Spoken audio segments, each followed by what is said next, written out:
Welcome to our channel. Today we how to authorize Webflow to connect Google Analytics 4 easy tutorial step by step clearly.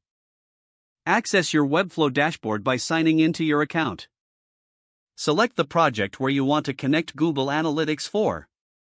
Click on the settings icon, usually represented by a gear symbol. Navigate to the Integrations tab within the project settings. Scroll down to the Google Analytics section. In a new tab, sign into your Google Analytics account.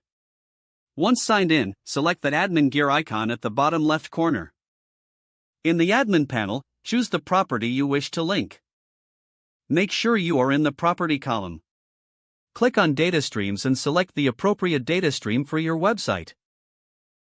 Copy the measurement ID displayed at the top right of the data stream details. Return to your Webflow project settings.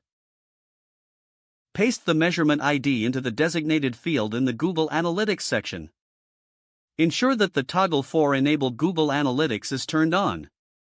Save the changes in the project settings. Publish your Webflow site to apply the changes.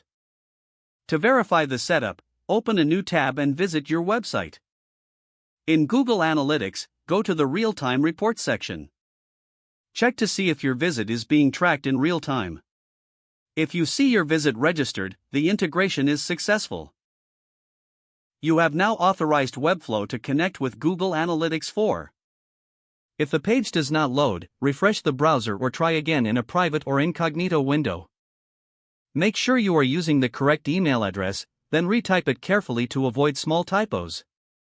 If your password is not accepted, use the reset option and create a new strong password you can remember. Check your spam folder for verification or security emails, then complete any requested confirmation steps. Enable two-factor authentication if available to improve account security and reduce unauthorized access risk. After signing in, review your profile details so your contact information and settings are accurate and current. If you see an error message, note it down and try again after restarting your device and internet connection. Don't forget to like this video and subscribe to our channel for more step-by-step tech guides.